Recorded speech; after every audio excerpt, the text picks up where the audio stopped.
대통령으로서의 직책을 성실히 수행할 것을 국민 앞에 엄숙히 선서합니다. 2013년 2월 25일 대통령 박근혜. 사실상 80년대 이후부터는 전대협을 통해서 한 20년간 거의 학생운동이 대학가해를 전면적으로 장악한 시기가 온 거예요. 그러면 지금 현재 예를 들면 공무원들이랄지, 그 다음에 판사랄지, 이런 사람들 다 어디서 나와요? 대학 출신들에서 나와요. 그러니까 이들을 통해서 혁명 전사로 길러낸 사람들이 사실상 우리 사회 구석구석에 들어가게 되는 거예요. 그것이 오늘날 20년, 30년이 지난 현재 이들이 장성해서 우리 사회에 이제 중추가 된 것들이에요. 그리고 그들 중에는 예를 들면 교사로 들어간 사람은 지금 전교조 핵심 세력이 돼 있죠. 그 다음에 그 중에 또 머리 좋은 친구들은 또 판사로도 나갔고, 그 다음에 검사로도 나갔고, 그 다음에 공무원으로도 시험 봐서 들어가죠. 그래서 그러면 언론계에도 들어가고, 지금 우리 사회 중추에 다 들어가 있다고. 그러니까 지금 그들이 지금 하나가 기회가 되니까 이들이 하나로 지금 모여지는 거예요.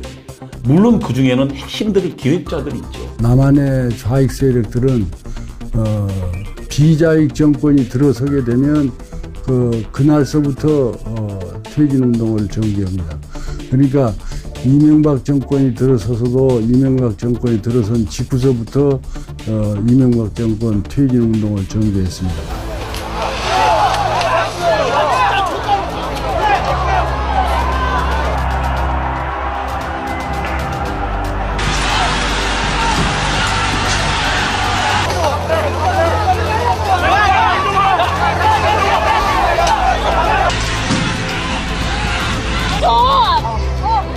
좀 살려줘. 이거 뭐야 진짜. 빨리 잡아 정말. 내가 살려야 될 거 아니야. 이거 살려야 될 거 아니야. 고개 숙여 사과를 드립니다. 박근혜 정권은 이제 득표율에 있어서 차이도 있었고, 뭐 댓글 사건, 뭐 또 각종 루머 조작, 부정선거 뭐 그런 것들을 해가지고 박근혜 정권 출범 전서부터 박근혜 퇴진 운동을 전개했습니다. 이것만 기억하시면 됩니다. 박근혜 후보 떨어뜨리기 위한 겁니다. 저는 박근혜 후보를 반드시 떨어뜨릴 겁니다.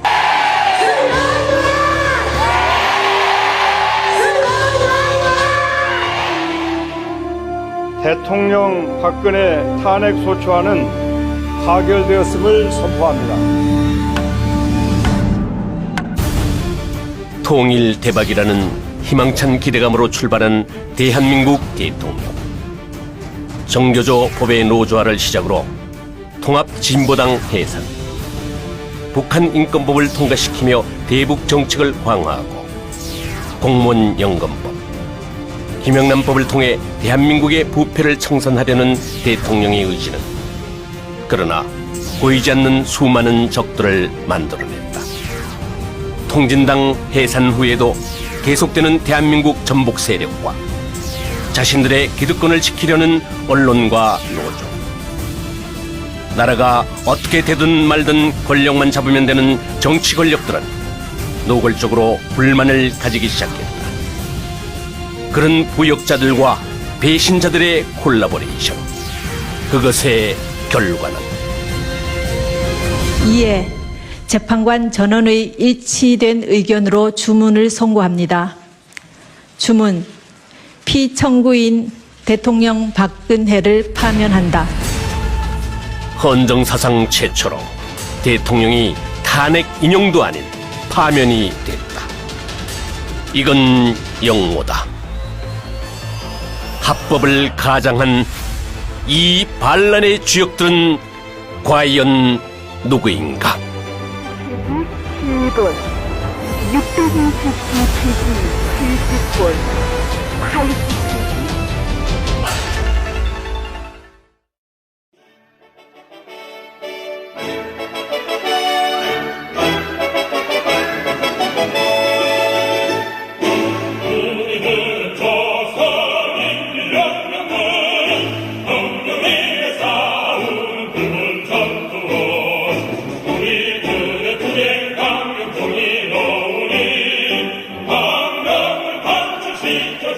1980년대 말서부터 세계에서 동굴 아파의 공산주의 와해 현상이 일어나서 사기가 이제 저하되었죠. 그때에서부터 이 사람들이 어떠냐면 장기적인 투쟁으로 들어가가지고 종전에는 기동전 중심의 투쟁을 했다면 90년대 중반 이후서부터는 진지전 중심으로 투쟁을 전환한 것 같습니다. 안토니오 그람시, 이탈리아의 정치가이자 공산주의자이다. 그를 주목해보자. 대중들의 환호를 받으며 등장한 공산주의는 한동안 유럽을 지배했다.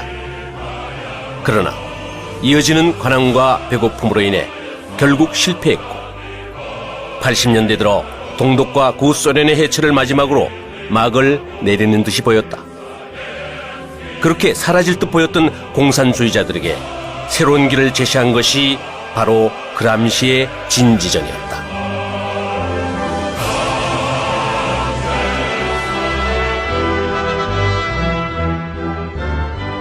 사회주의를 꿈꿨던 386 운동권들은 그람시의 진지전을 충실히 이행했다.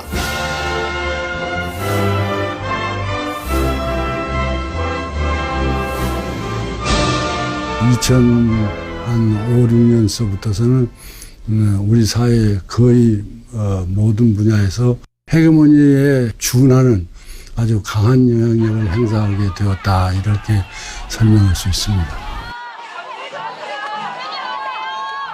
하지만 그들이 추구했던 것이 과연 순수한 사회주의였을까?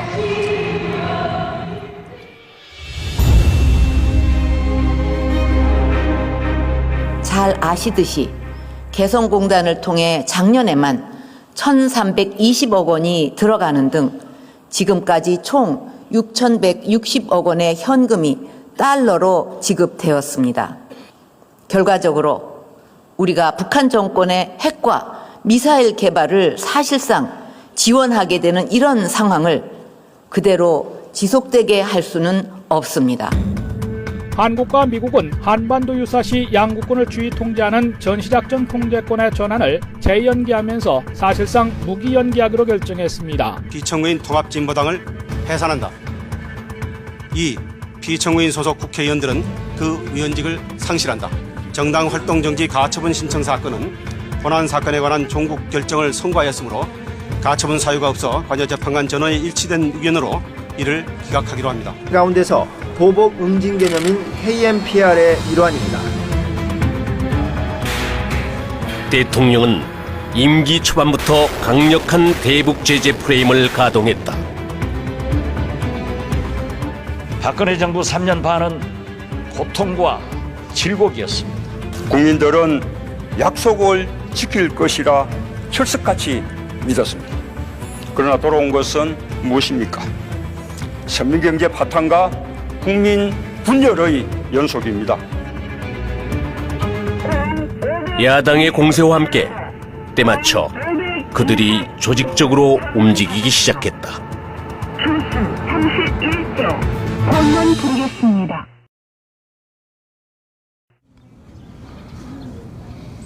평화롭기만 하던 2014년 4월 16일 따뜻한 봄날, 안산 단원고 학생들과 일반인들이 제주로 가는 배를 타고 새벽 바다에 안개를 뚫었다. 그리고 배가 여객선이 90% 이상 기울여져 있는 상태라고 합니다. 대한민국을 들끓게 한 끔찍한 소식이 들려왔다. 그런데 뭔가 이상했다. 모든 언론은 학생 전원 구조라는 오보를 낸다. 모든 언론이 오보를 낸다는 것의 확률은 얼마나 될까? 이 언론의 오보가 시간이 지나 세월호 7시간이라는 미스테리의 단초를 제공하게 되는 결정적 역할을 하게 된다. 일단 세월호는 참 의문이 많은 거거든요. 어떻게 이렇게 일사불란하게 그쪽에 있는 애들만 다 빠져나가? 어떻게 목포의 VTS는 아무 일도 안 했고, 왜 거기 3등 항해사가 키를 잡을 수가 없습니다. 근데 왜 3등 항해사 키를 잡았었고, 왜 변침을 급격하게 했었고, 저는 이거는 우연이라고 볼 수가 없어요. 이 자초했을 때 그 상황을 보면 10개 중에서 어떻게 거의 다 우연이 아닌 필연으로. 그러니까 연구방법론이나 과학 철학하는 사람들을 입장에서 보면은 이건 우연이라고 안 봐. 이건 뭐가 있을 것이다. 그러나 확증이 없으니까. 청해진 해운 문제인데요. 검찰이 청해진 해운의 실소유주 유병헌 전 회장 일가의 자금 흐름과 비리 등 전방위 수사를 벌이고 있습니다. 노무현 정권이 들어서고부터 대기업에 대해서는 어떠한 그것도 안 하겠다고 그랬어. 실제로 노무현 정권이 타켓 받은 게 타켓으로 기업체하고 정경유착한 게 중견그룹 중소기업들이에요. 그렇기 때문에 세모 같은 경우는 충분히 가능하지. 그때 큰 기업들이 다 망했거든. 그래서 나온 것들이 엄청난 비리업체들이 많이 나왔지. 근데 바다의 얘기 같은 경우도 이런 것도 그때 조사하다가 끝냈다고. 그래 국민한테는 대기업이랑은 관계없다. 그럼 뒷구멍에서는 딴짓 다 했다는 거죠. 금선 내부를 샅샅이 뒤진다고는 하지만 축구장 30여 개 크기의 정경유착의 핵심 인물인 유병헌은 갑자기 사라졌고 세월의 침몰과 함께 진실 역시 침몰하고 말았다. 말로 하도 좋은 말로니까 뭐이나 내가 휘발유 가져와서 변신해야지 딱 알지. 분노는 시작되었다. 그 분노의 현장에는 꼭 등장하는 세력들이 있다. 유족도 아니면서 유족 대표가 된 사람, 그리고 유족이라고 하기에는 뭔가 다른 의도를 가진 것처럼 보이는 사람, 평소에는 찾지도 않던 딸의 죽음에 오열하는 자가 갑자기 영웅이 된 이유는 무엇이었을까? 이렇게 보면 돼요. 정의당은 있잖아요. 통진당하고 나중에 분리가 됐지만 한 몸입니다. 한 몸에서 하나는 강성, 하나는 약성. 그래서 강성이 빠져난 게 통진당이지. 그랬다고 해서 정의당 안에서 통진당처럼 같이 갖고 있는 이념에 있는 사람이 없다? 아니에요. 항상 교두보를 마련해 둡니다. 통진당 극성으로 빠져나갔자면 여기 연락책이나 이걸 꼭 싣는 게 공산주의의 기본 전략이에요. 서민을 살리려면은 빨리 끝냈어야지. 근데 지금 2년 반 동안 끌어. 서민경제 이것 때문에 다 박살난 거야. 거기에다가 시위까지 했지. 이제 우리 청와대로 가겠습니다. 가족들과 함께 국민들이 해상사고에 난데없는 시위가 기다렸다는 듯이 펼쳐진다. 가만히 보면 매번 보던 패턴들이다. 효순이 미선이, 말도 안 되는 광우병 선동 때도 이런 시위가 벌어졌다. 지금 지나간 화면들도 이런 시위가 섞여 있지만 아무런 차이를 못 느낄 것이다. 그리고 똑같은 패턴은 또 있다.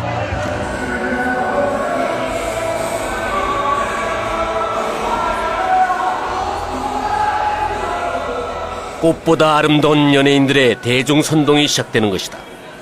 대중적 힘을 이용하는 이런 패턴들은 왠지 많이 보던 수법이다. 이런 연예인들이 이성과 논리를 무장해제시키고 나면 어린 학생들과 청년들은 다분히 감정적 상태로 빠져든다. 그 틈을 이용해 자연스럽게 자신들의 목적을 이루려는 세력들이 등장한다. 대한민국을 인정하지 않는 종북 세력들.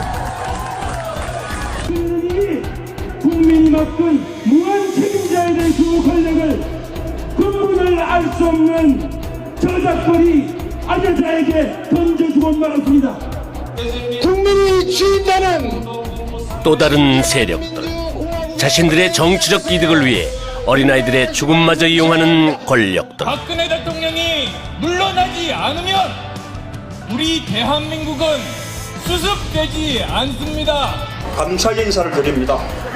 전국 시민 여러분 존경합니다. 감사합니다. 이 비참한 사고가 왜 그토록 고마울까?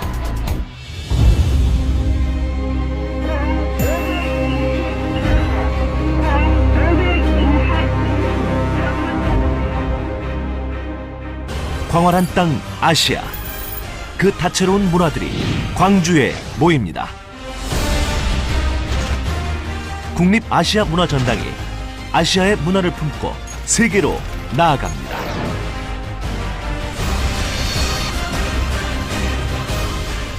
국립아시아문화전당 아문법이라 불리는 아시아 문화중심 도시 조성에 관한 특별법, 김대중 공전법이라고도 불리는 이 법에 우리는 주목할 필요가 있다. 대통령이 잦은 순방으로 자리를 비운 사이 김무성과 유승민은 29번째 배신을 계획한다. 김대중의 수건 사업이던 아문법을 통과시켜주고 자신들의 요구사항을 얻어내자는 판단이었다.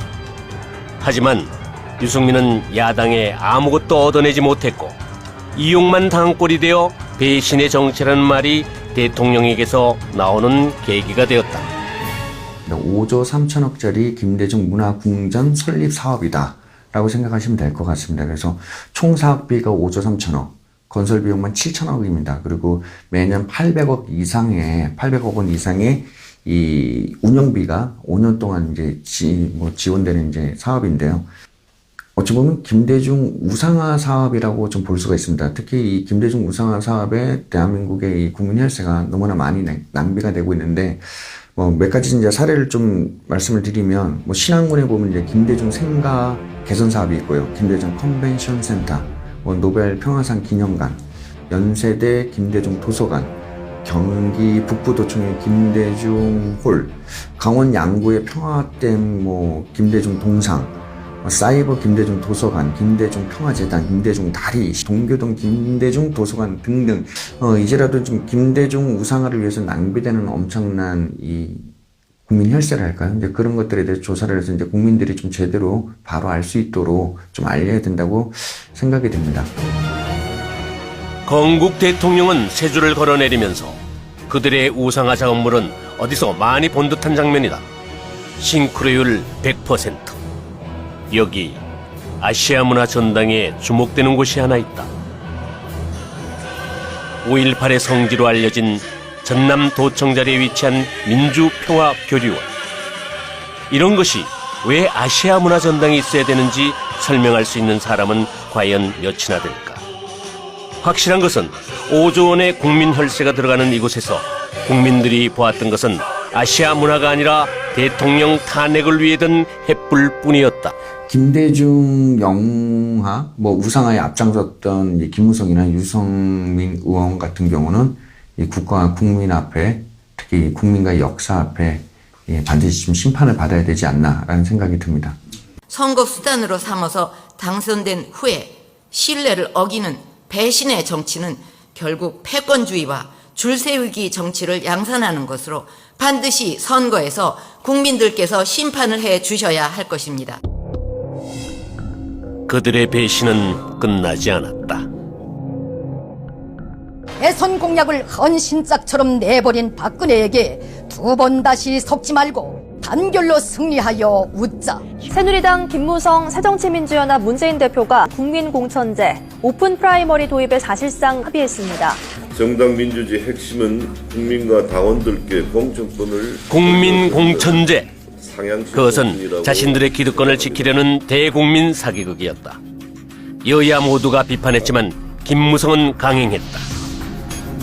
국민공천, 그 다음에 20대 총선 그 자체의 어떤 판이나 이런 것들이 차기 대권이든 차기 정권을 자기가 손아귀에 주물르기 위해서 했던 아주 무모한 작전이었고, 그것은 현 정부와 박 대통령과 전혀 다른 생각이었기 때문에 그 자체가 이제 박근혜 대통령의 배신행위였죠. 본인들만의 정치에서 벗어나 국민의 생명과 재산을 지키고 국가를 위기에서 구해내려는 애국심을 가져야 합니다. 그 누구도 국민과 약속한 이 국민 공천제를 틀을 갖다가 흔들 수 없다는 점을 분명히 다시 한번 강조해 말씀드립니다. 자격 있는 사람 갖고 상향식으로 해야지 자격 없는 사람을 왜 상향식으로 해요? 그렇게 하면은 이상한 사람들, 지방의 토호들, 심지어는 조폭도 될 수 있잖아요. 공관위원회에서는 어떤 경우라도 공천 룰을 벗어나는 결정을 할 수가 없습니다. 분명히 하고 싶은 것은 공천과 관련해서는 당 대표는 아무 권한이 없어요. 그것은 공천관리위원회가 결정하도록 되어 있고요. 지 생각대로 안 되니까 그 직원들한테까지도 사람을 심어놔가지고 거기서 뒤에서 직원들 2명이서 해가지고 그걸 실시로 보고를 하니까 새누리당은 김무성의 사당화가 된 상태였습니다. 모든 걸 컨트롤하고 하다못해 저희 안에서 회의가 되는 것이 생중계로 그 사람 귀에 보고가 되고 금방 있었던 얘기가 5분 10분 뒤에면 김무성 의원한테 들어가니까 우리는 그걸 용납을 못했죠. 공천위는 오히려 전략공천을 문제 삼은 김무성 대표를 비판했습니다. 특히 외부 공천위원들은 김 대표의 사과를 요구하며 공천위를 파행시켰습니다. 최공재 외부위원은 결국 공천 과정은 충돌과 파행으로 치닫고 내부 위원들과 외부 위원들 간의 갈등은 극도로 고조됐다. 관리위원회 회의가 어제 이어서 오늘도 무산됐습니다. 황진화 사무총장 그리고 각 위원들의 대치는 결국 김무성과 대통령이 충돌하는 형태였고 비박으로 불리는 의원들의 배신은 공천 과정을 거치면서 극대화된다. 자세한 이유나 배경은 모른다고 말했습니다. 황 의원이랑 홍 의원이랑 두 명이 최고위원인 김무성 의원한테 보고를 하는 거죠. 그러니까 우리는 고자질증이라고 할 수밖에 더 있습니까? 국민 공천제를 확정한 바가 있는데 지금 현재 공관위가 하는 것이 하나는 정치적 소수자를 위한 우선 추천 지역이고 또 하나는 경쟁력이 현저하게 떨어지는 경우에 우선 추천 지역입니다. 이건 정의가 아니고 민주주의가 아니다. 불공정하게 짝이 없는 공천, 사천, 밀실 공천에 불복하겠다. 그래 물타기는 된 것 같습니까? 그러니까 매사를 그렇게 그냥 이렇게 꼬아갖고 그렇게 하면은 우리가 무슨 일을 할 수 있겠어요? 아마 기억을 더듬어 보시면 아실 거예요. 공천 초반에만 해도 싸우고 난리를 시대만 해도 그래도 180석 이상 과반 이상 확고하게 새누리당을 잡는다고 했었어요. 자, 그렇다면 이 국민공천이고 뭐고 하면서 자기가 뭔가를 그림을 그려내고 박근혜 세력을 밀어버리고 자기가 권력을 잡으려고 했던 자가 자, 그 사람한테 그 결과는 얼마나 무서운 거겠습니까? 그죠? 어떻게든 깨야죠. 그 다음부터 말도 안 되는 것들이 이루어지는 거죠.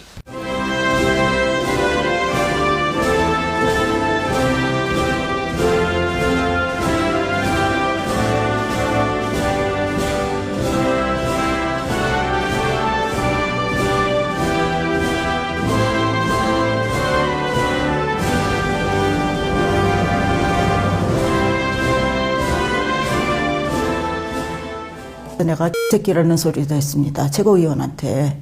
그랬더니 최고위원한테 새끼 소리가 말이 되냐고 황 의원이랑 홍 의원이 얘기하는데 말도 안 되는 짓이지 않습니까, 이거는? 그때 내부에서도 그렇고 외부에서도 차라리 이번이 기회니까 김무성 내려갈 때 비상사태 걸어가지고 목소리가 사라진 거잖아요, 지금.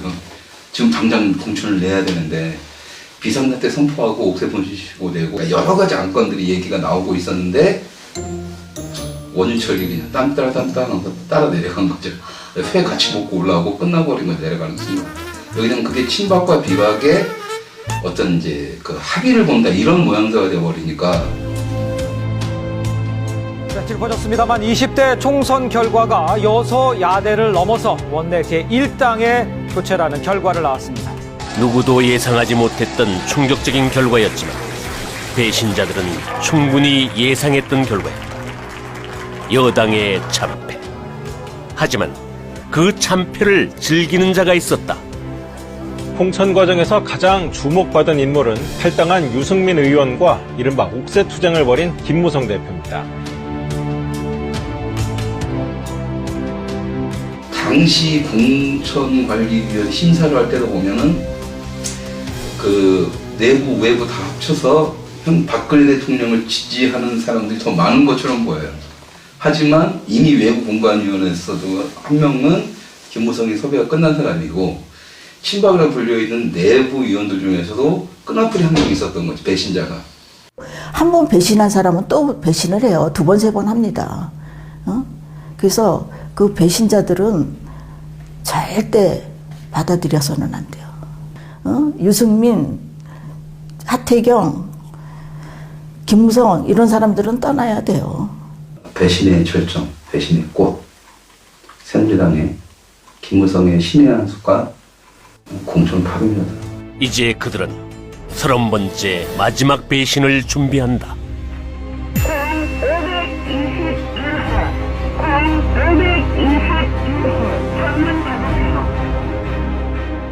보수적 엘리트 언론인들은 자신들의 위치를 그렇게 엘리트화 시키면서 메시지를 발설하는 사람으로 여기면서 여러 가지 추잡한 걸 많이 해요. 해왔어요.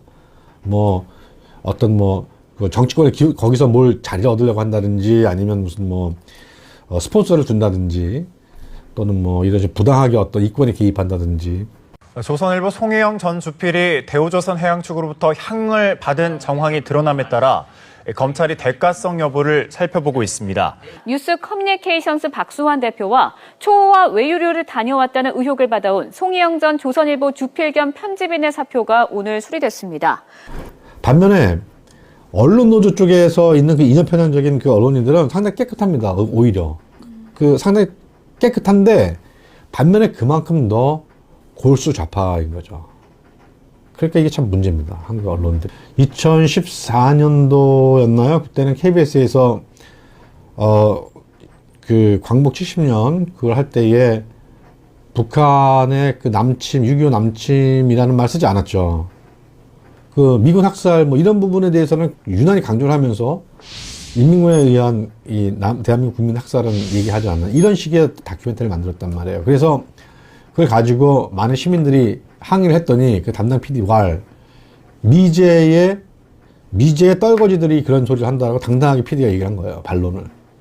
박근혜 정권은 언론과 동업을 하지 않았어요. 그러니까 대개 어떤 정권이든 그 정권을 창출할 때 메이저 언론들이 같이 동업을 합니다. 그래서 소위 말해서 지분을 갖죠. 그 정권에 대한 지분. 그게 이제 인사권이라든지 이런 것들입니다. 그런데 박근혜 대통령이 그런 언론들하고 동업을 하지 않았기 때문에 언론들 입장에서는 박근혜 정권에 대한 아무런 미련이 없었던 거예요. 그러니까 이 정권이 빨리 끝나고 다음 정권을 어떻게든 간에 그 언론 메이저들이 미래 권력과 어떻게든 간에 좀 이렇게 뭘 만들어서 창출하고 싶어 하기 때문에 저는 지분이 없는 박근혜 정권이기 때문에 언론이 저렇게 안티에 나올 거라 생각을 했고. 세 번째 원칙, 확인되지 않는 사실도 가치 있는 정보다. 이게 사실 기존의 원칙을 거스르는 원칙입니다. 근데 문제는 여러분들이 이야기하지 않아도 이미 확인되지 않은 정보들은 떠돌아다니고 있어요. 이런 식으로 뉴스의 흐름을 관리를 해야지 변화하는 미래 언론 환경에서 살아남을 수 있다고 자부합니다. 변화하는 언론 환경. JTBC는 확실하게 그 환경에 적응했다. 그 뒤에는 홍석현이 있었다. 그 가운데서 살아남는 방법은 매우 자극적이 되는 것이었습니다. 충격. 알고 보니 결국 이거 빼면 기사가 안 되지 않습니까? 그죠? 그 선봉에 손석희가 나섰다. 지금 공기 주입 지점은 정확하게 잘 찾아 들어간 것이라고 판단하시는지요? 그래서 형식 아직도 뭔가 좀 민간 종사자가 잠깐만요. 지원을 하게끔 돼 있는 말씀은 잘 알겠는데요. 네네. 그건 언진 쪽의 주장일 수도 있고요. 저희 쪽 주장이 아닙니다. 아니요, 변호사들은 다른 얘기를 그들은 하고 사실 전달이 아닌 자신들의 생각을 강요하고 주입하는 언론으로 변화를 시작했다. 그리고 그런 그들에게 조로의 기회가 왔다. 인정하기 어렵다는 말씀이신가요? 그 대상은 바로 대통령이었다. 이제는 1987년 체제를 극복하고 대한민국을 새롭게 도약시킬 2017년 체제를 구상하고 만들어야 할 때입니다. 대통령의 갑작스런 제안에 국회 권력은 당황했다. 모두들 대통령의 발언을 의심했고 자신들의 권력 유지를 위해 고민하기 시작했다. 갑자기 지금 개헌을 이렇게 말씀하시니까 이제는 거꾸로 무슨 블랙홀이 필요한 상황이 된 것인가. 바램과는 달리 블랙홀은 다른 곳에서 터졌다. 대한민국의 근간을 흔드는 통로가 나온 것이다.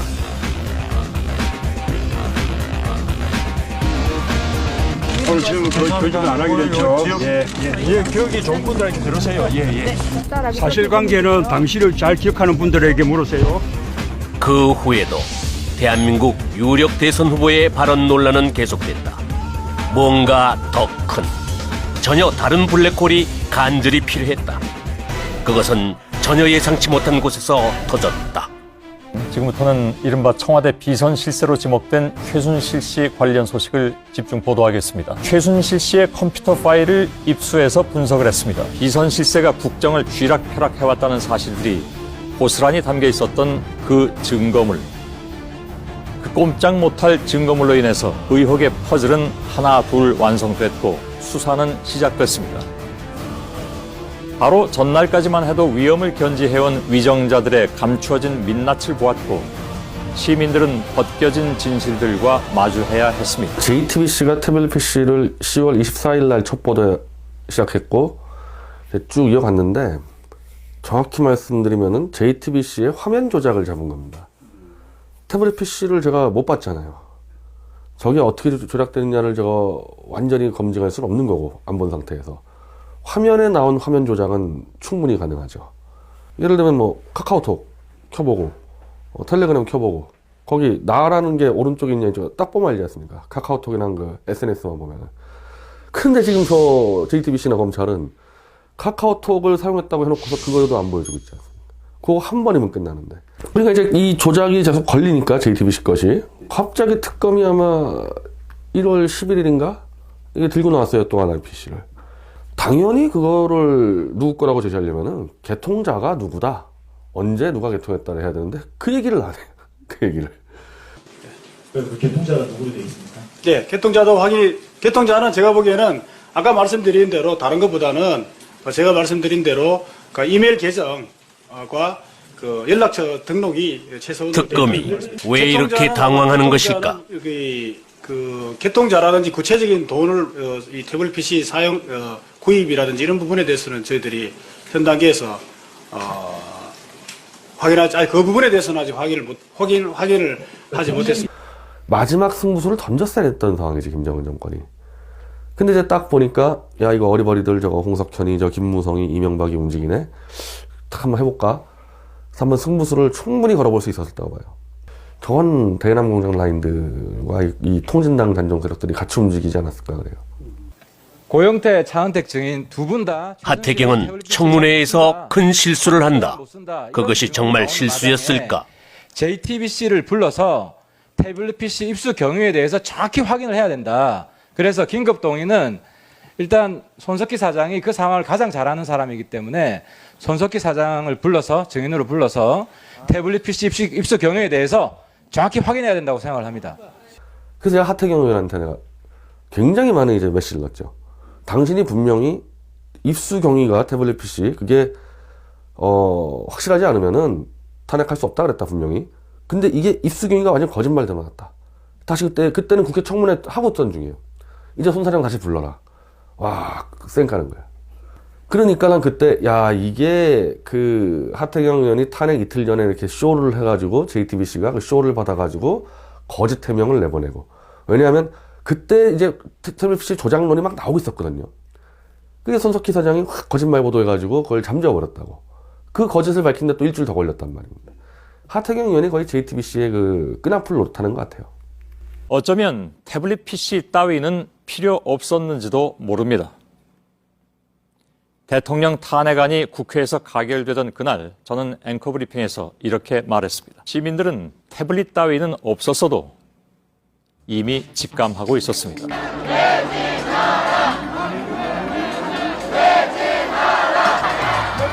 청와대는 남성 발기부전 치료제인 비아그라와 비아그라 복제 약품인 88정도 360장 넘게 사들인 것으로 확인됐습니다. 지금 당장 퇴진하라! 하태경의 실수를 덮으려는 듯 손석희는 가짜 뉴스들을 남발하기 시작하며 여성 대통령에 대한 극도의 대국민 선동을 부추기기 시작했고 상황이 포착됐습니다. 국민의 병력이다! 즉각 퇴진하라! 그들은 세상을 착시에 빠지게 하려다가 혹 자신들이 착시에 빠져버린 것은 아닌가. 마치 리플리 증후군처럼 말입니다. 오늘의 앵커 브리핑이었습니다. 가짜 뉴스에 속은 대중들은 그렇게 리플리 증후군 환자가 되어갔다. 네, 이번 사건에는 그럼 언론들이 왜 그렇게 광적으로 말려들었느냐. 아주 재밌는 흥미거리는 요소가 많습니다. 우선 구중궁궐의 비사 같은 느낌을 주죠. 그래서 일반 대중의 흥미만점입니다. 박근혜 대통령도 혼자 사는 더군다나 미혼의 여성이기 때문에 박근혜 대통령과 관련돼서 한국 남성들의 아주 고약한 성적 관음증이 있는 겁니다. 그게 폭발한 거예요. 결국에는 표창원의 무슨 누드 전시 같은 거로까지 연결이 되는 일련의 대중들의 아주 저열한 취미가 작동했어요. 근데 언론들이 그럼 그것 때문에 저렇게 미쳐 날뛰느냐? 아닙니다. 민주주의식으로 경영이 돼야 되는데 소수에 의해서 농단이 되었다는 프레임을 만들어내고 보니까 마치 언론들이 민주주의를 위한 투사인 것처럼 보이기 시작했어요. 그러니까 언론들이 갑자기 정의의 사자가 되고 사회개혁 세력인 것처럼 비쳤던 겁니다. 그러니까 언론들은 신나게 말하자면 궁중비사를 확대 증폭 재생산하고 루머, 온갖 루머가 나왔잖아요. 뭐 정유라가 딸이다, 뭐 말도 안 되는, 예를 들어서 최순실이와 박근혜는 경제적 동일체다. 전혀 사실이 아니라는 게 나중에 다 밝혀졌거든요. 박근혜 대통령 본인의 말을 빌리면 거대한 산이 되었다고 할 정도로 거짓말이 난무하고, 그런 거짓말 보도를 언론들이 무차별적으로 쏟아낼 수 있게 된 것은 마치 이것이 굉장히 민주주의의 무슨 투쟁인 것처럼 또는 정의를 위한 무슨 십자군 전쟁인 것처럼 포장이 되었던 겁니다. 리플리 증후군 환자들은 이제 반정부를 넘어 반자유시장 경제적인 생각까지 어린아이들에게 주입하고 광장은 끔찍한 야만의 현장으로 변해갔다. 국민을 리플리 증후군 환자로 만든 JTBC 홍석현. 그가 원한 것은 무엇이었을까?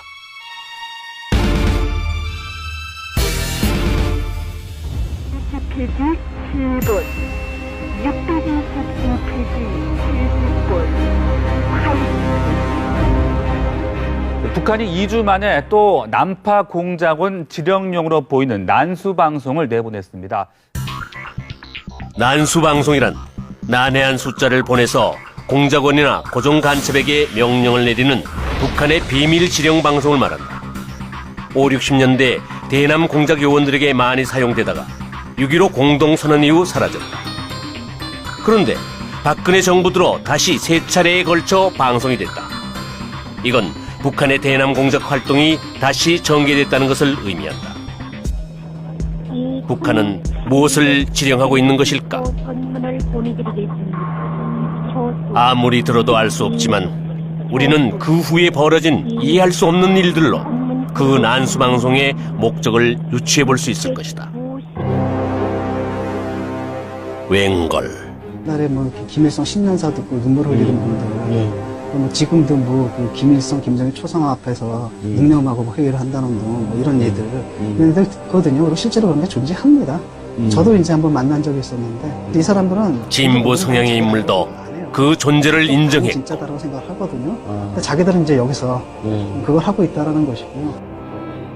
법이 인정한 존재도 있다. 대한민국 도적이다. 이석기훈 석방하라.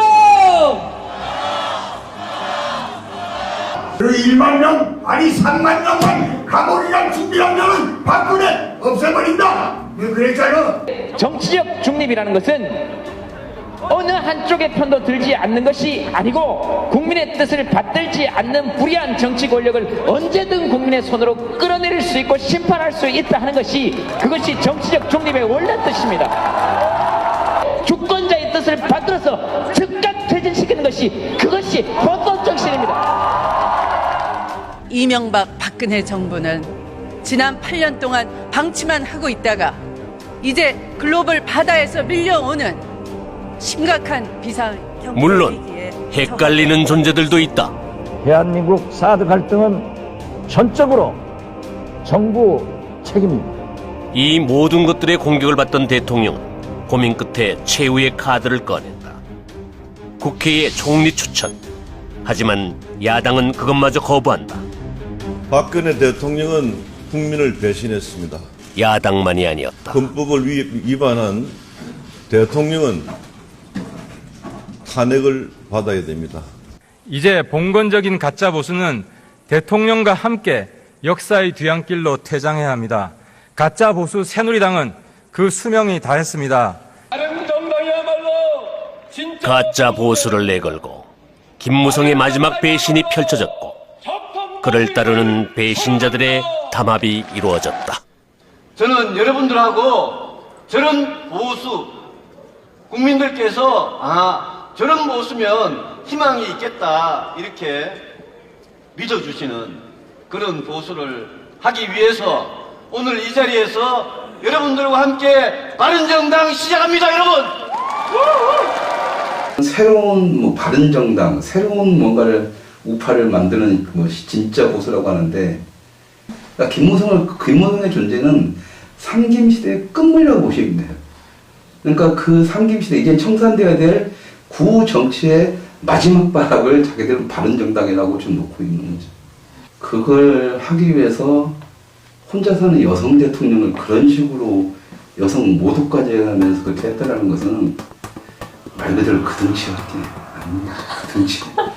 배신자들의 공조로 13건이나 되는 탄핵 소추안은 제대로 된 논의 한 번 없이 속전속결로 이루어졌다. 국회 권력의 무자비한 폭력이었다. 대통령 박근혜 탄핵 소추안은 가결되었음을 선포합니다.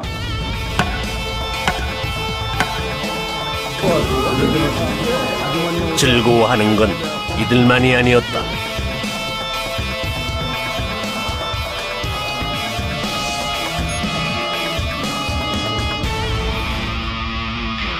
민간인에 의한 국정농단 의혹 사건 진상규명을 위한 국정조사특별위원회를 개의하겠습니다.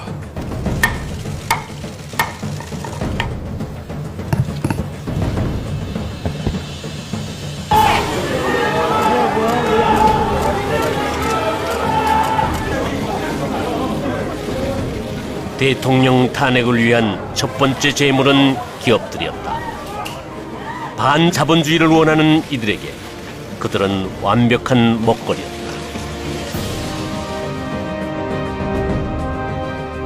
그 뒤로 대통령의 손가발이 되었던 모든 사람들을 묶어놓기 시작했다. 그리고는 청문회라는 인민재판을 구태의연한 국회의원들의 괌소리와 함께 들어야 했다. 국민들이 우습죠. 예? 국민들이 우습죠. 그렇지 않습니다. 국민들이 우습죠. 국민들이 우스운 거예요. 국민들을 바보로 하는 거죠. 최순실에 부역하고 비호하고 국정농단을 방조하는, 그리고 치부와 살이 사유까지 하는 거대한 악마가 되어 있는 우병우 전 수석의 모습을 봅니다. 지금 언론에서도 추측성 보도 말고는 최순실 씨가 아니 그러면 국회에서 지금 도정환 의원이나 안철수 의원이 물어본 이 블랙리스트 존재에 대해서는 지금 장관은 한 귀로 듣고 한 귀로 올린 거예요? 그렇지 않습니다. 아니 그러니까 돌아가서 확인했을 거 아니야. 그럼 언제 어떻게 확인했냐고. 그거 물어보는데 그 답변을 못해. 블랙리스트 자체는 문안보 리스트입니다. 지금 이제 좌파 단체들이 이제 국가에 대한 체제를 흔들기 위해서 다양한 어떤 이 활동들을 하고 있습니다. 뭐 사례들로 본다면 이런 것들이 있을 수 있겠죠. 뭐 국정원에 대한 어떤 해체라든지 국가보훈법 폐지라든지 주한미군 철수하라든지 아니면 강옥병 성동이라든지 뭐 거기에 사드 배치 반대까지, 이게 지금 정치꾼들인지 아니면 뭐 문화예술인들인지 이제 그런 이 반국가 체제 단체들에게 나름대로 국민의 세금을 주느냐 안 주느냐에 대한 어떤 부분을 판단하는 것은 주권을 갖고 있는 어떤 국가, 특히 이 통치권자의 어떤 합리적인 선택의 몫이고 당연한 어떤 의무이지 않나라는 생각이 듭니다. SBS가 입수한 문화체육관광부 블랙리스트 문건입니다. 교수나 시인, 안무가 등 예술계인사 48명과 영화사나 극단 등 91개의 이름이 등장합니다. SBS 보도자료와 한국일보에서 나온 2개의 블랙리스트 기사를 비교해보면 전혀 다르다. 정부에서 만든 블랙리스트라는데 왜 2개의 블랙리스트 명단에 있을까? 하지만 이 문제를 거론하는 곳은 단 한 군데도 없었다. 왜? 블랙리스트는 반드시 있어야만 하는 것이었으니. 만약 둘 중에 하나가 가짜라면 그건 대체 누가 만든 것일까? 내가 제일 좋은 그림 뭐냐면 이렇게 틀을 따따따따 한 몇 개 짜놓은 다음에 빵 터져갖고 날아가면 이게 다 우리 거니까 나는 그 그림을 짜고 있는. 없다는 거예요. 그거를 죽이는 걸로 해가지고 딴 쪽하고 얘기하는 게 더 크다고 보는 거예요. 고영태가 만든 이 가짜 블랙리스트는 문화관광체육부를 거쳐 도종환 의원에게 흘러들어갔고 탄핵으로 가는 중요한 수단으로 사용되기 시작했다. 보십시오. 대비 문건입니다. 문화부. 블랙리스트와 관련된 2015년 5월 21일 대외비 문건이에요. 9,473건의 개인 자료 관리에 대한 내용이 상세하게. 이 도정환 의원은 그 정교조 출신이었고요. 2001년에는 그 임수경 씨랑 이제 방북한 어떤 전력도 가지고 있는 인물입니다. 그러면 이제 방북 당시에 이들은 정부와의 약속을 어기고 이 조국 통일 3대 헌장 기념탑 앞에서 이 열렸던 그 개막식에 참여를 했습니다. 당시 그 정부에 나름대로 이게 불참 서약서까지 제출하고도 한반도가 공산화되어야 한다고 주장하는 기념물에 헌화를 하는 인물입니다. 그런 면을 봤을 때 이 블랙리스트는 어떤 자파문화 권력에 대한 권력 확장에 대한 부분, 아니면 권력에 대한 어떤 재창출 또한 유지에 대한 어떤 수단으로서 이렇게 거론이 됐던 것 같고요. 블랙리스트 문제로 첫 소송을 한 곳은 민예총사나 충북 지역 예술인들이었고 그곳은 도종환 의원의 지역구였다. 청와대가 만들었다는 이른바 예술계 블랙리스트에 충북 지역 예술인 50여 명이 포함됐는데요. 문화계 블랙리스트 관련해 정부를 상대로 손해배상 소송을 제기한 광주 문화예술인들은 충북을 시작으로 문화인들의 집단 손해배상 소송이 줄을 이었다. 하지만 국가 세금을 챙기려는 문화인들과는 상관없이 블랙리스트의 방향은 한 곳을 응시하고 있었다. 소유권이 침해됐다며 국가를 상대로 1인당 100만 원의 손해배상을 청구했습니다. 바로 현 정부의 핵심이던 김기춘과 조윤순이었다. 이 문화계 블랙리스트를 확보한 것으로 확인됐습니다. 이제 특검 수사는 김기춘 전 청와대 비서실장을 겨냥하고 있습니다. 청와대 행정관 허연주는 블랙리스트에 대해 해산된 통진당과 비교하며 정당성을 주장했다. 그는 반정부 단체에 국고가 지원되는 것을 방치하는 것이 오히려 통치권자의 직무유기며 진보와 보수의 균형 유지를 위해서라도 꼭 필요한 것으로 정당한 통치 행위로 형사처벌 대상이 될 수 없다고 했다.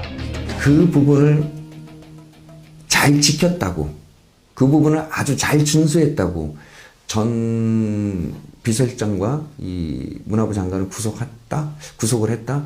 뭐 그것이야말로 좀 이렇게 국정농단이 아닌가, 그것이야말로 좀 내란이 아닌가라는 생각이 듭니다. 고영태가 만든 이 가짜 블랙리스트는 결국 전 비서실장과 현직 장관을 구속하는 결과를 만들어냈다. 대통령의 손발을 자른 그들의 다음 타깃은 정경련이었다. 빨리 답변해 보세요. 정경련 해체에 앞장서겠어요, 안 서겠어요? 의원님 좋은 말씀 감사하고 간단히 답변하세요. 길게 얘기할 시간 없어요. 제가 할 수 있는 거는 다 하겠습니다. 하지만 삼성 정경련에 기부금 내는 거 다 중지하겠다고 선언하세요. 지금 약속하세요. 그러겠습니다. 약속하세요, 빨리. 그러겠습니다. 우파 시민단체들의 활동자금을 차단하기 위한 것이었다. 재미있는 건 정경련 해체를 주장하던 하태경 역시 정경련의 지원을 받으며 활동했고 그걸 바탕으로 국회의원까지 되었다는 것이다. 배신의 역사가 꽤 깊은 인물이다. 또다시 최순실에게 부역한다는 그런 비난을 받을 수도 있습니다. 촛불에 타 죽고 싶습니까? 이 자리에서 말씀하지 마십시오. 바로 답변해 주십시오. 촛불에 타 죽고 싶습니까? 촛불에 타 죽고 싶습니까? 사실은 전향이랑 100발 돌아선 거거든요. 제가 어려웠던 건 내 젊은 시절에 내가 믿었던 그 사상과 역사와 이걸 전부 부정해야 되고, 그리고 그 속엔 또 뭐가 있냐면 그동안 맺었던 관계들도 있거든요. 사실은 그러니까 철학들 부정해야 되고 역사관을 부정해야 되고 그다음에 관계들도 다 끊어야 된다고. 그래서 전향이 쉬운 문제가 아니다. 저는 사실 그래서 지금 현재 물론 하태경 씨나 이런 친구 같은 저도 그 전에 잘 아는 친구들이죠. 저는 불철저한 전향이 아닌가. 물론 난 그 친구들이 머릿속에 들어갈 수는 없지만, 그러나 그들이 본 거는 또 하나는 권력력이었다. 결국 권력력이었고 자기의 역사관이나 철학에 대한 불철저한 그 검증들이 결국 이 시점쯤에서 다른 쪽으로 빗나가는 거 아니냐. 하태경에 대한 또 다른 시선을 느낄 수 있는 사건 하나가 발생했다. 탈북자 청년에 대한 욕설 파문이었는데 임수경은 그 자리에서 하태경을 변절자라고 욕했지만 하태경은 임수경을 감싸는 모양을 취했다. 왜 그랬을까? 하태경 씨가 저한테 연락이 왔어요. 전화가 와서 이제는 임수경 한번 풀어봐라 라고 하는 뉘앙스로 이야기를 했어요. 그래서 내가 한번 자리를 만들어 보겠다. 아주 아이러니하게도 그때 또 총선 전이었어요. 그런데 그 후에 조선일보에 기사가 나는데 조선일보의 최보식이 만난 사람들에서 임수경과 인터뷰를 한 거예요. 임수경 사건 때, 백여세 변절자 사건 때 그런 이야기를 했었냐라고 물어보니까 임수경 씨가 그런 이야기는 전혀 없었다. 나하고 화해하자고 하면서 이런 이야기를 할 수가 있나라고 하는 거죠. 그래서 화해는 그럼 못 하는 거지. 제가 나는 인터뷰를 그 자리를 못 가겠다 이렇게 돼서 하태경 의원도 그러면 안 되겠지? 라고 하는 이야기가 나오더라고요. 하태경 씨가 저한테 보좌관을 보냈어요. 요거는 비하인드 스토리죠. 보좌관을 보내서 조용히 우리 조직적으로 대응을 하자 해가지고 녹취록을 달라 해서 복사본을 또 갔어요. 하태경 씨가. 이 둘은 동지였는데, 과거엔 동지였는데 지금도 동지였네 라고 하는 생각들. 그러면 뭐지? 이 둘이 적과 아군의 사이가 아니고 같은 우군이었다, 같은 편이었다. 그러면 이 편이 또 누구 편이냐라는 거예요. 그 뒤에 누가 있냐라는 거죠. 결국은 대한민국의 가장 무서운 마귀들은 그 부역자들이 아닐까. 대통령은 탄핵이 되든 안 되든 검찰 조사로 재판을 받아야 됩니다. 구속이 될지도 모릅니다. 탄핵을 안 한다고 대통령의 공식 하야 요구는 하태경을 비롯한 전향자들에게서 먼저 나왔다. 그들은 왜 누구보다 먼저 하야를 요구한 것일까? 아니, 그들은 과연 전향을 한 것일까? 그들이 자신을 속이면 안 돼요. 적어도 그들의 활동이 민주화 운동 아니잖아요.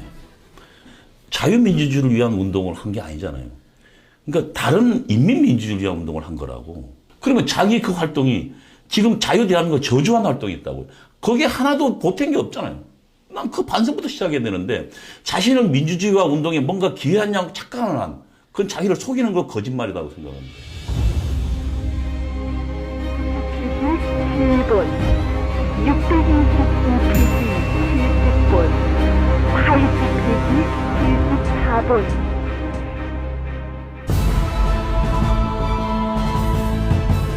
(87년) 군사정권의 막이 내리고 평화적인 정권 교체를 통해 제6공화국이 탄생한다. 하지만 평화로워 보이는 바로 그곳에서 누구도 생각하지 못했던 중요한 움직임 하나가 생겨나고 있었다.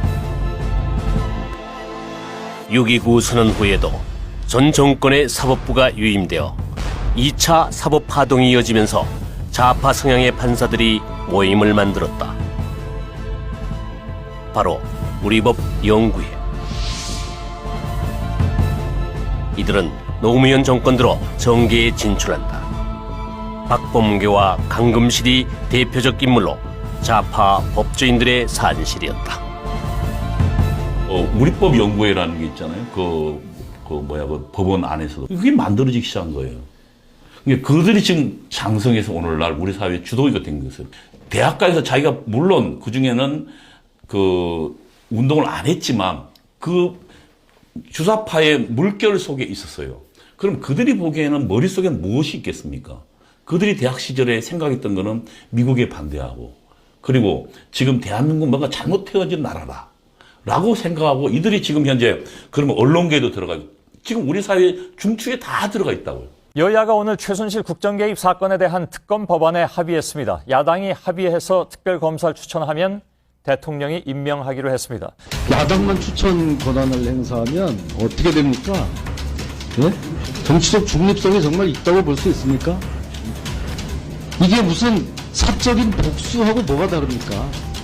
오늘부터 특검의 본격적인 수사가 개시되었습니다. 법과 원칙에 따라서 어느 한쪽에 치우침이 없이 올바른 수사를 하도록 노력했습니다. 사실은 이 특검 자체가 위헌적입니다. 그러면 정상적인 국가 같았으면 대통령께서 그걸 거부권을 행사를 해서 특검법을 제대로 된 특검법을 만들도록 요구를 했어야 되는데 워낙 국민적 여론이 갑자기 어떤 언론의 보도로 인해서 나빠지니까 그러한 부분은 이제 간과하고 지나가는 것이죠. 더군다나 이 특검은 좀 국민들께서 아시겠지만 이미 구속된 사람을 다시 체포영장을 발부해서 데려오질 않나. 한번 구속영장이 기각된 그런 사람을 다시 또 계속해서 구속영장을 청구해서 결국은 구속을 시키고 그리고 증거가 차고 넘친다라고 그렇게 국민들한테 얘기했는데 차고 넘치는 증거가 있는데 왜 그렇게까지 무리하게 수사를 하는지 이해가 안 가는 행태. 무엇보다도 검사는 죄가 있는지 없는지를 중립적으로 봐야 됩니다. 근데 특검의 행태는 죄를 입증해내겠다. 더 심하게 말을 하자면 죄를 만들어내겠다라고까지 의심을 받을 정도의 그러한 수사를 하고 있다는 점에서 국민들이 이제는 내가 만약에 특검의 대상이 된다면 언제든지 구속이 될 수도 있다는 그러한 공포감마저 느끼고 있는 것입니다. 국가 경제 등에 미치는 상황도 중요하지만 정의를 세우는 일이 더욱더 중요하다고 판단하였습니다. 정의. 이재용의 수갑찬 모습을 보여주는 것이 정의일까? 아니면 인민재판의 또 다른 모습일까?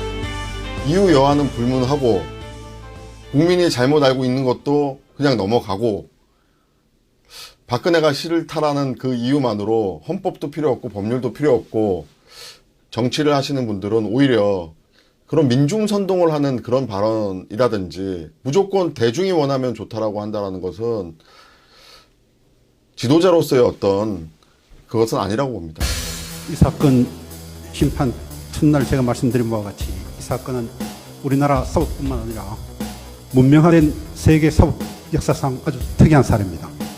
그리고 말씀드린 대로 소추 사유가 13개 대통령 변호인단의 노력에도 불구하고 이미 법치는 무너졌고 촛불 세력의 눈치를 보며 원칙을 잃어버린 채 재판은 진행되었다. 고정관념은 좀 버려주셨으면 하는 그런 생각입니다.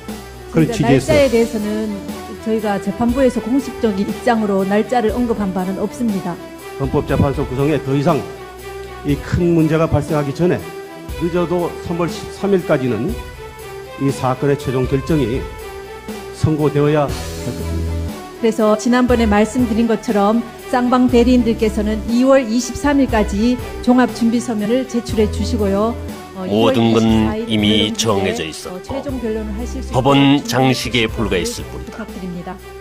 대통령 변호인단의 최후 변론은 절규에 가까웠다. 판소에서 이 사건의 본질적인 실체 및 법리적 판단에 대해서 간략하게 변론하고자 합니다. 국회는 헌법에 의해서 합법적으로 권한 위임을 받은 기관임에도 불구하고 아무런 헌법적 위임을 받지 않은 일부 여론과 확인되지 않은 언론 기사에 따라 헌법상 예외 중에 예외적인 권한을 행사했습니다. 저는 이것을 권한의 남용이라고 생각합니다. 대통령을 소추한 이 막대한 사건의 결과가 막상 조사해보니 그 실체가 너무나도 어이가 없는 상황입니다. 우리 헌법은 대통령이 헌법과 법률을 위배했을 경우에만 탄핵을 인용할 수 있는 사유가 되고 헌법재판소는 거기에 중대한 위반이라는 헌법 정신을 결부하여 그 탄핵의 가부를 결정한 바가 있습니다. 우리 헌법은 대통령 탄핵이라는 헌법기관의 권력적 다툼을 헌법과 법률 위반으로 국한하고 그것을 헌법재판소라는 최고의 사법기관에게 그 역할을 부여하였습니다. 헌법재판이 일반 민형사재판과 다르다는 것은 이 재판이 우리의 자유민주주의를 지키고 헌법이 규정한 대통령제의 본질을 법과 원칙에 따라 수호하는지 여부가 직결되는 바로 재판이기 때문입니다. 정치적 고려가 들어간다는 일부 주장은 오히려 정치적인 이해관계와 득실을 배제하여야 함을 역설적으로 강조한 것이라고 보아야 할 것입니다. 대한민국 헌법은 엄연히 삼권 분립의 세 축으로 흘러가는 나라인데 국회 스스로가 한 축을 무너뜨리고 자신들이 권력을 갖겠다라는 강력한 의지를 속전속결로 치러낸 것입니다. 그리고 결국에는 그 국회의 탄핵 소추로 말미암아 인해서 지금껏 국정공백이라고 말을 하는데 이제라도 제대로 법적 절차를 따져서 잘못된 사람은 책임을 지고 또 억울한 사람은 그 누명을 벗는 절차를 법률적 절차에 따라서 이뤄내야 된다고 생각하는 것이 또 다른 혼란을 막기 위한 방법이라고 생각합니다. 다만 국가기관이 제대로 국민의 자유와 권리를 보장하는 그런 역할을 하기 위해서는 분명히 국민들이 어떤 사인을 보내야 한다는 게 제 생각입니다.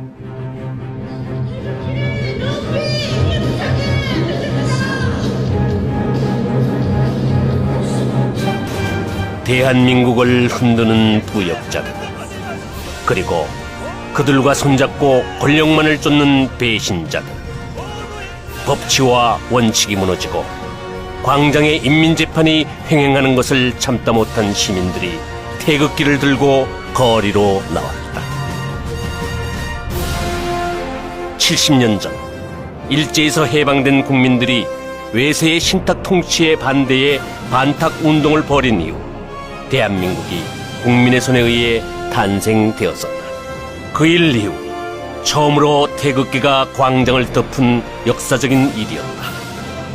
혹자는 제2의 건국운동이라고 부르는 태극기 집회. 그렇게 다시 태극기는 휘날렸다. 하지만 거기에 돈들이 풀리고 있어요. 왜냐? 집회에 엄청 많은 사람들이 나와요. 또 많은 자금들이 집행이 되고 있고 때문에 여기에서는 탄핵뿐만 아니라 그런 물적 기반까지도 물론 100%는 불가능하겠죠. 할 수 있는 데까지 샅샅이 뒤져가지고 자기의 세력화되는 것까지 막아야 된다. 친박단체 집회에서 돈을 주고 사람을 동원하는 것이 아니냐는 의심은 사실 그동안에 계속돼 왔는데 탄핵 반대를 주장하는 최근의 친박 집회도 돈을 주고 참가자를 동원한다는 관계자의 증언이 나왔습니다. 부역자들과 배신자들의 공격과 언론의 일방적인 매도로 인해 태극기는 아무런 힘을 쓰지 못했다. 이미 짜여진 각본에 태극기는 없었다. 피청구인의 법 위배 행위가 헌법 질서에 미치는 부정적 영향과 파급 효과가 중대하므로 피청구인을 파면함으로써 얻는 헌법 수호의 이익이 압도적으로 크다고 할 것입니다. 이에 재판관 전원의 일치된 의견으로 주문을 선고합니다. 주문, 피청구인 대통령 박근혜를 파면한다.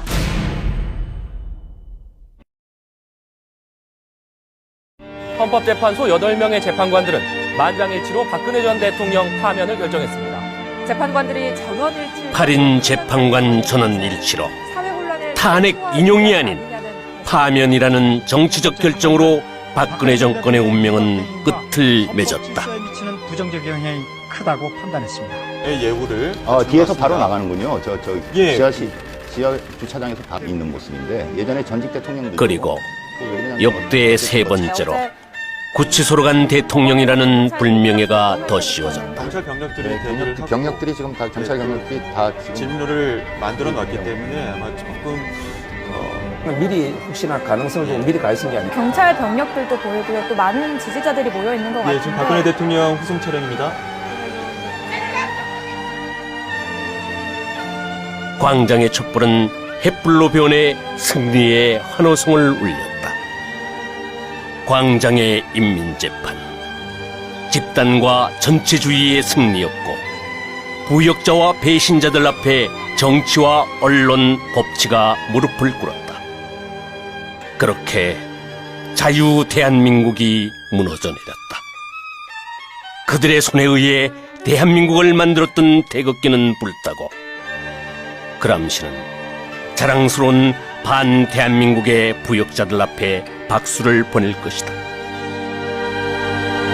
이제 끝난 것일까? 아니, 이제 시작일 뿐이다.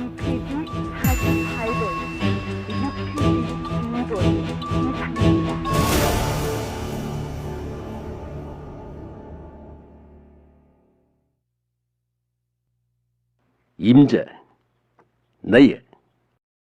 베트남을 기억하나? 지금 작금의 대한민국을 보면 자꾸 베트남이 생각나. 그때도 그랬지. 무조건 반미 시위를 하고 사회주의 환상에 사로잡혀서 대중들을 선동했지.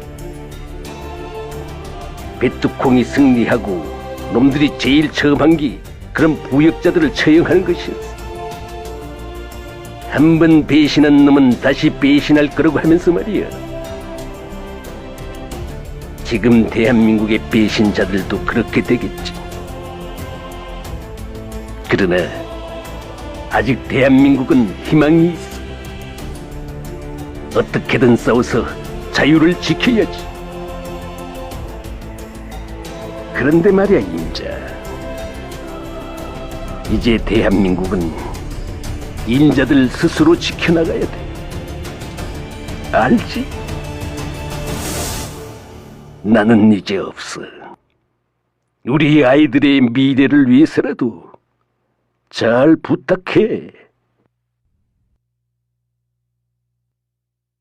솔직히 저희 탈북자들이, 저를 비롯해서 탈북자들이 그렇게 목숨을 걸고 사선을 넘어왔던 이유가 바로 자유와 민주주의와 법치국가라고 하는 그런 이 남한에 대한 그런 가치였어요. 섬뜩하더라고요. 이게 내가 지금 어디로 왔나라고 하는 어떤 혼란스러움, 그리고 이 나라가 왜 이 지경까지 됐나라고 하는 혼란스러움. 민주주의는요, 그러니까 투쟁을 이루어지는 게 아니에요. 투쟁을 통해서 거짓말이에요. 투쟁을 통해서 민주주의 일어난 사례가 한 번도 없어요. 저는 그래서 우리가 87년도를 이야기하지만 87년도도 결국은 우리 민주주의가 그때 당시에 국민소득이 한 6,000불, 7,000불 정도 됐던 시점이에요. 저는 그래서 결국 산업혁명이 오늘날 민주주의를 만들었다고 이야기하는 거예요. 근데 제가 볼 때는 민주화 세력이 자기들이 무슨 투쟁했던 게, 정권을 타도 투쟁한 게 무슨 민주주의를 만든 공이라고 생각. 난 착각이고 위선이고 거짓이라는 게 제 생각이에요. 국민들에 의해서 법치주의가 정상적으로 작동되지 않는 것이 아니라 가장 법을 잘 지켜야 될 헌법기관과 법률기관들이 스스로 법치주의를 무너뜨렸다는 것이 가장 큰 문제인 것입니다. 국민들이 어떤 행동을 하든 그것이 만약 법치주의를 회복하는 목적을 가지고 행동을 한다면 분명히 불법적인 영역이 아닌 합법적인 영역인 곳에서도 길이 있다고 보여지고요. 그리고 앞으로 투표를 할 때 있어서는 정말 잊지 말아야 될 것은 이러한 어처구니 없는 사태를 일으켰던 정치인에 대해서 국민들이 꼭 기억을 하셨다가 그런 사람들이 두 번 다시 헌법기관으로 들어갈 수 없도록 막아야 한다는 것이 제 생각입니다.